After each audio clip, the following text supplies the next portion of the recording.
If you've ever listened to any motivational speech, you've probably heard this a bunch of times. Be fearless. Don't let fear control you. Fear is the enemy. But here's the funny thing about that advice. Being fearless isn't really what gets us moving. It's actually fear itself that pushes us to act. Think about it. Without fear, would we actually do anything? Some of our best achievements come from moments when we were totally scared. The launch of a big project, giving a nerve-wracking presentation, asking a crucial question that changes everything. It's by using that fear that we surprise ourselves with what we can do. So maybe what we need isn't fearlessness, but rather the right kind of fears. One of the best ways to really understand someone is to ask them the most vulnerable, facade-stripping question you can think of.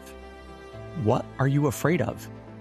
And not just in specific situations, but in general. It's a question worth asking on a big picture level. Some common answers might be failing, being alone, not living up to their potential, never getting married, being judged by others, dying. The Stoics say that as long as we have these fears, we're never truly free. Instead of pushing the unrealistic idea of fearlessness, I think we should look at our fears differently and reframe how we experience them.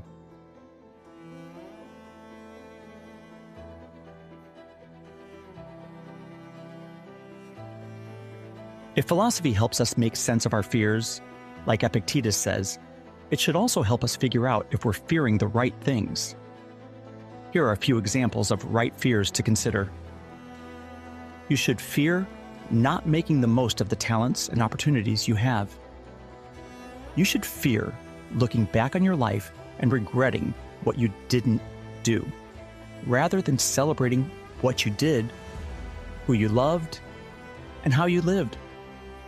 You should fear getting so caught up in planning to do things that you never actually do them. Instead of worrying about what others think of you, you should fear what your life would become if that's all you ever focused on. And here's a spoiler. People don't think about you nearly as much as you might imagine. Let's dive into that for a moment.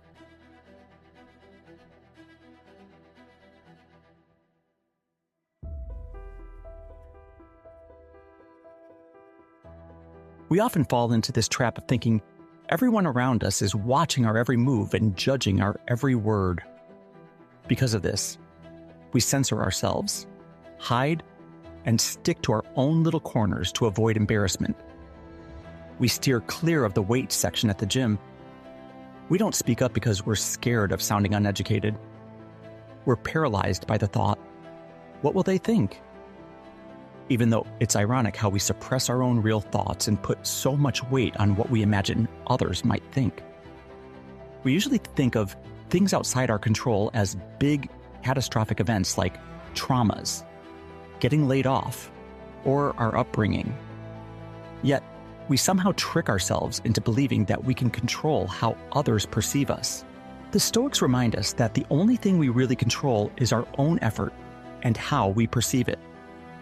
Epictetus makes this clear in his writings, using the example of a musician who only makes a mistake when they start believing they can control how the audience reacts. Epictetus describes how this illusion leads to nervousness, that annoying, sweaty feeling where all that matters is what others think of you.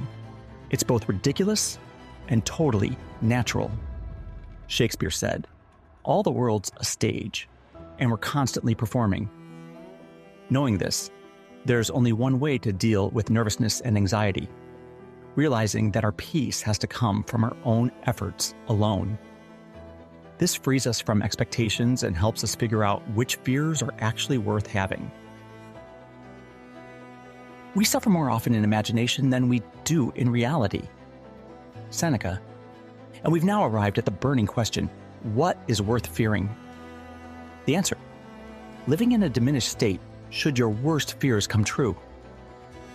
There's a Stoic practice called negative visualization where you purposely put yourself in situations that you normally wouldn't like.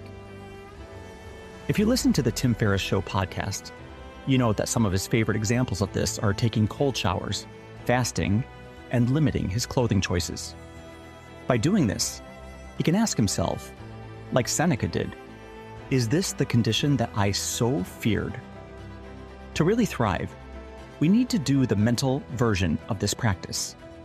Basically, we need to build a mindset where even our worst fears can't shake us.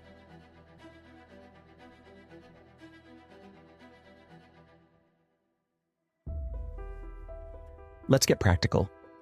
First, you need to clearly define your worst fears. Be specific and thorough. Is it never getting married? Getting sick or staying sick? Not reaching your full potential? Whatever it is, really sit with it. Feel it. Let yourself be fully consumed by it. Now you need to imagine the life you'll live if your worst fears actually happen, and figure out how you'll thrive anyway.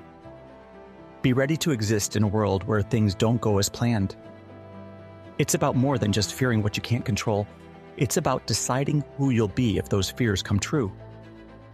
If you get sicker, if you stay single, if you lose your job, what does that mean for who you are? This is why it's important not to tie your identity too closely to external things, as the Stoics advise, so you don't fall apart when things go wrong. Keep hoping and striving, but don't believe the lie that happiness only comes from achieving those goals. Make contentment your starting point and see everything else as a bonus. Detaching from external things is what makes us resilient and allows us to fully embrace life with all its ups and downs. It lets us give, be, and love without expecting anything in return. Understanding that what we've been given was never really ours to keep, and even more so for things we don't have yet. Everything is temporary, and we should savor it all. Life's unpredictability should excite us, pushing us to live in that sweet spot of being indifferent to whether we stay or go, keep something or lose it. It's the rare skill of loving something deeply, but being completely okay without it. Recognizing that life is like a loan fuels this mindset. Epictetus really sets the bar for living this idea. He was a slave, he was tortured, and he was poor. To most of us, that sounds awful, but Epictetus didn't have strong opinions about these things because he believed that it's our opinions that shape our experiences, not the experiences themselves. This might be the ultimate example of easier said than done. It's wise to say it, but truly believing it means holding yourself accountable, to respond with dignity when life throws its worst at you. Because you will face your own kind of worst. And when that tough situation stares you down, you'll need to ask yourself, will this break me? Or will I be okay?